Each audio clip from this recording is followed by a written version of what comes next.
سنريهم آياتنا في الآفاق وفي أنفسهم حتى يتبين لهم أنه الحق. God, the Creator, tells us in this book, we shall show them our signs in the horizons and within themselves until they know that this is the truth.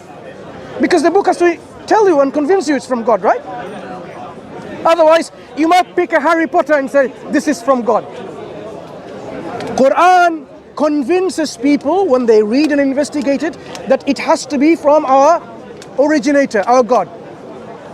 Because otherwise, people can fall into the prey of worshipping and following anyone and anything, right? People can follow any book and think it's from God. And give you peace. Peace that comes from God. So any book which is from God must provide evidence for its divine origin. The Quran says this is a book. لا يأتون بمثله.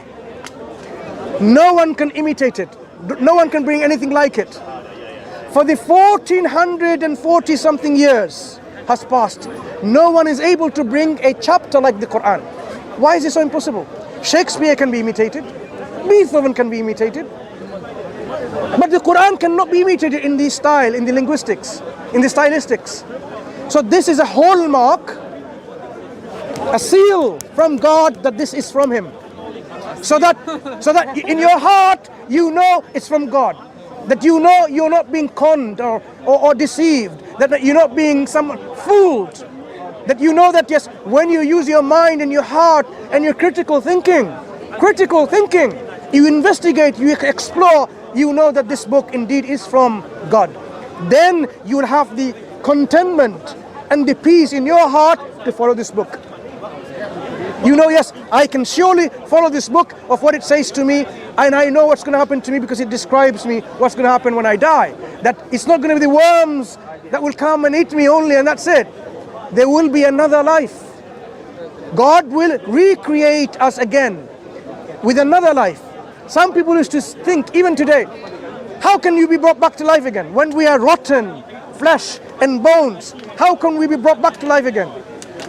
In the Quran, God gives us so many reasons for us to think otherwise. God says, the one who created you first time is not able to bring you back again second time? Of course. Creating first time is difficult. Doing it again is not difficult. The one who brings fire from green trees is able to bring you back. Yes. The one who created you in the womb of your mother in several stages of creation, one creation after the other in different stages, describing how you were born, and now we know that's the case. He will create you again second time. He says, look at this. You think He can't bring you back? He says, بَلَا قَادِرِينَ عَلَىٰ أَن نُسَوِّيَ بَنَانَا. He's able to bring you back even to the tips of your fingers. What's so special about it? What's so special about the tip of our fingers? Unique. Mine is different than yours. That's why in forensic science, we use fingerprintings as an evidence. Yeah? If I find the fingerprintings of some individuals in the crime scene, murder and the knife or whatever, we say this is the individual that's done it. Because his fingerprint is not going to match yours or mine. Okay. God is telling us He will bring back as unique as we are, resurrected again. Yeah, He's able to do so. Not only that, He says, look how He brings from the barren, dry land. Have you ever been to a land which is totally dry? The earth is split dry, and then a season of rain comes and sprouts all these plants and herbs and trees from nowhere. Dead land, and you can see life coming forth. So God is saying, even though you're dead, He will resurrect you again. Not only that, it's not impossible, it's easy for Him. And not only it's easy, this is demanded by justice. Aren't there people who live this life and they kill people, they murder people, they commit genocide, ethnic cleansing, horrible things, and they live like a king and they die like a king? Where is justice? They get away with it. They die and they get away with it. Where was justice done? Justice is not done. So justice itself demands that there must be a day of judgment. in which all of us are recreated, and we will then account and be responsible for all our actions and all our belief. We stand in front of God, and God will judge us fairly and justly. So anyone who's done something wrong, even the Quran says, فَمَنْ يَعْمَلْ خَيْرًا يَرَى وَمَنْ يَعْمَلْ مِثْقَالَ ذَرَّةٍ شَرًّا يَرَى. Whoever has done an atom weight of good, a weight of mustard seed, a good, you will see it. If you have done something bad, even to the weight of a mustard seed or an atom, you will see it. Meaning, He will take account of every action you do. If you found a money bag, purse, with a lot of money, and then you took it and used yourself, you will have to account for it. It wasn't yours to begin with. Did you wait and find out, and did you ask, oh, has anyone lost this money, this book? Or did you just founders keepers, like they say? You will be accountable for every single penny. So Islam is such a system of justice and fairness that you realize that even if I were to pick a thorn, an obstacle from the road so that people don't get hurt, that is a good action, and God will reward us. Even if I were to smile at my brother, how are you? That becomes part of worship. Because my brother may be suffering for something, whatever, and by me smiling at him, it has given him comfort. So all of these actions, this is a good actions, and we are going to be rewarded. Anything that we do, good or bad, we will see it. So Islam considers this life in which we live our life as a test. That is the distinction between every other people. They think you just live your life and that you die, that's it. No, we live our life as a test, and we will be judged for everything that we do. And if we are successful in following God in the best of our capacity, believing in Him and doing God's works, like as I said, be nice, be kind, be just, and so on, right? Then the reward is there in the Day of Judgment. We will be in a place of eternal happiness, joy, bliss, tranquility, comfort, contentment. You know, sometimes you feel so much comfort and contentment. This place is the eternal bliss. But those who become arrogant, those who are stubborn, knowing the truth and they don't want to follow God and to thank and be grateful to God, and they become a rebel against God, and they don't acknowledge Him and associate partners with God, they will be in a place of torment, punishment, suffering. And I'm telling you, it is such a suffering that even you would not even your enemy to go there. Such an evil torment and suffering. Quran says, in fact, when the people are thrown into the hellfire because of their arrogant disbelief, and as soon as often as a skin is roasted and burnt, do you know what happens? God gives them fresh skin so that they can feel the chastisement, the punishment, the pain. God is giving a threat about an impending punishment for people not to go to hellfire, but He's also already establishing proof for His threat. Do you know how He does that? What happens when we burn?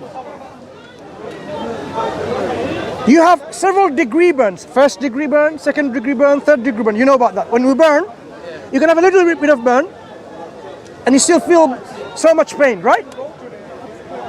If you burn with so much heat, you can put a needle through and you won't feel any pain. Do you know why? Does anyone know why? Because the pain receptor, the nerves, they're all destroyed. They're underneath the skin. The receptors for pain, pressure, touch, they're underneath your skin. Pain receptors underneath the skin. When you burn the skin in totality, there is no pain receptor.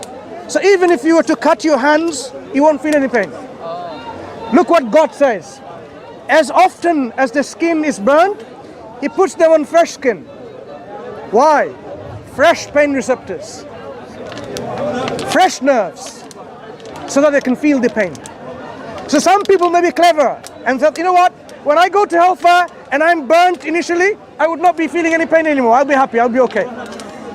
No, God doesn't give them the chance. Just know, if you really think you're clever, I will be recreating the skin fresh again, so you will constantly feel the punishment. But don't make yourself go to hellfire. God constantly tells us, avoid going to hellfire. Don't follow the footstep of Satan, someone who tells you to do bad things. Worship a potato or a man or a woman, worship other than God. Do things, murder, kill, whatever, associate partners with God.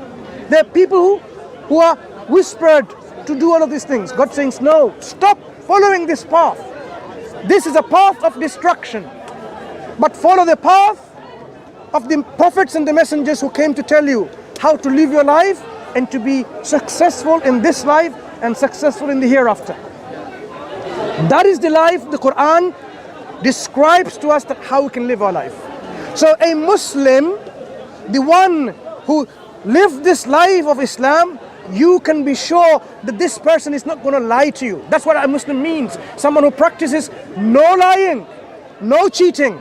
If a Muslim lies, what happens to your Islam at that point? God says don't lie. The Prophet of God, Muhammad ﷺ, says don't lie. That is the teaching that should be embodied by the one who follows this religion.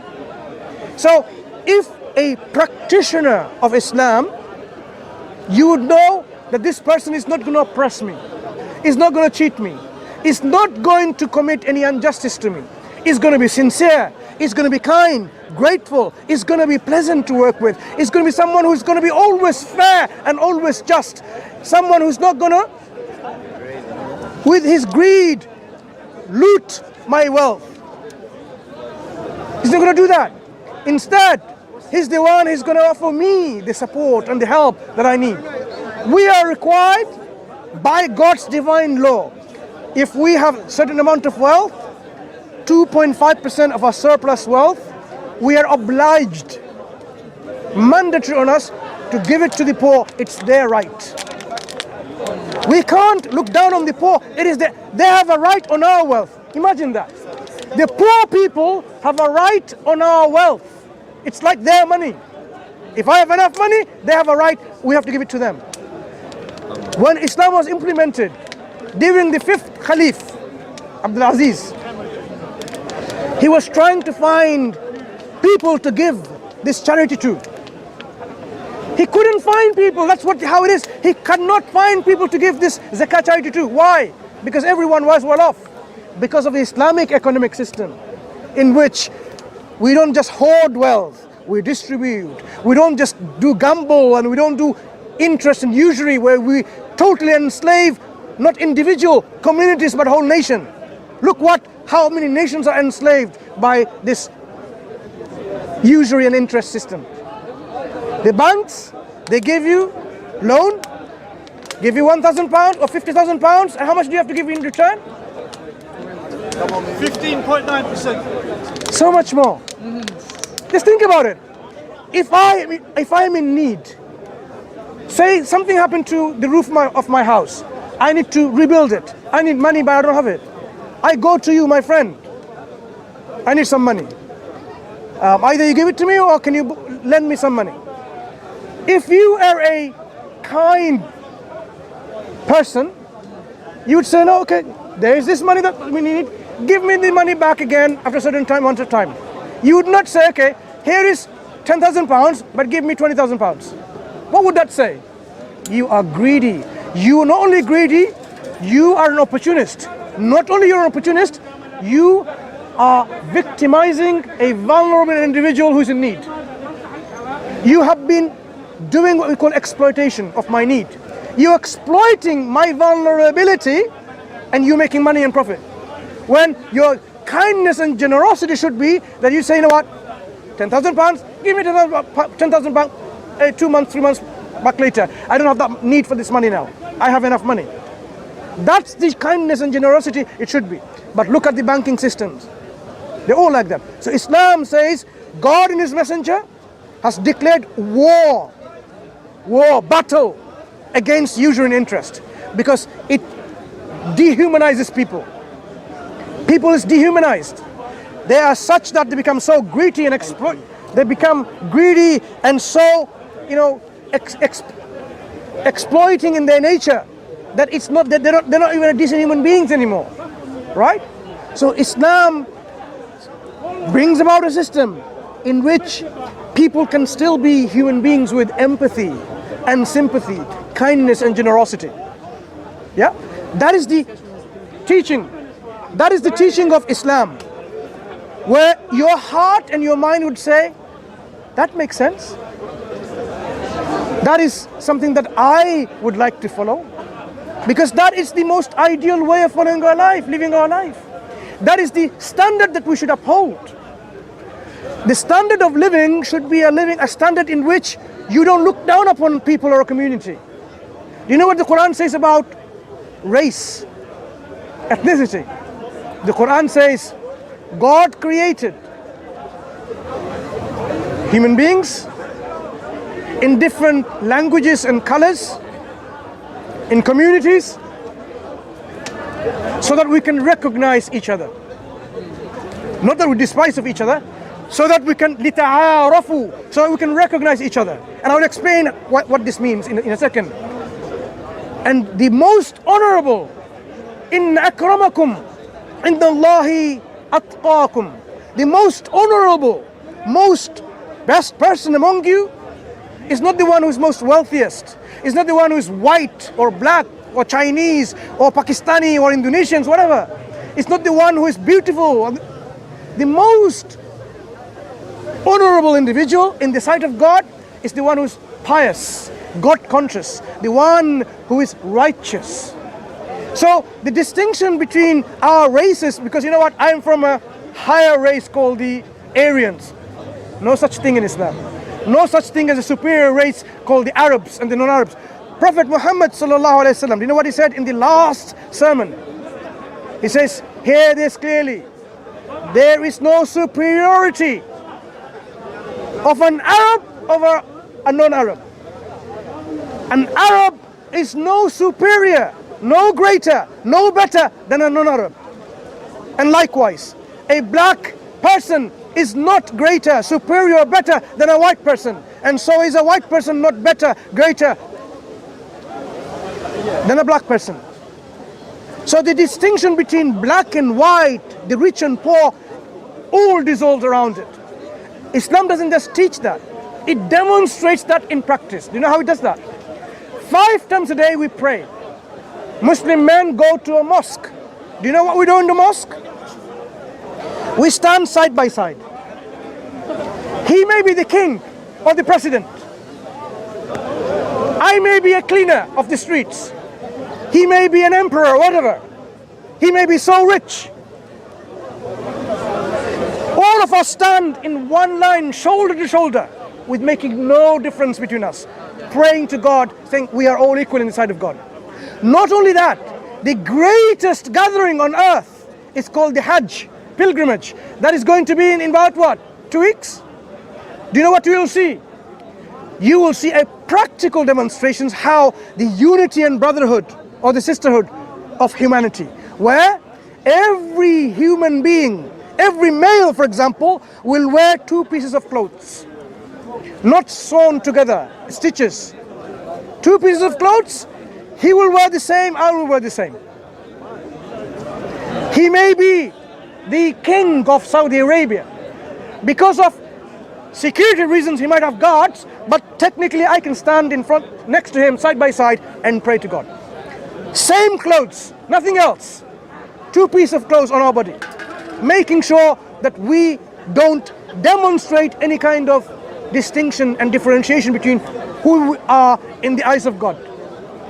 That is a practical demonstration of the unity and brotherhood, that we don't look down upon someone because, oh, where are you from, brother? Saudi Arabia. I'm not from Saudi Arabia. I'm not going to put him down in any way, shape or form, neither can he. The moment I know he's a Muslim and he knows I'm a Muslim, guess how we feel?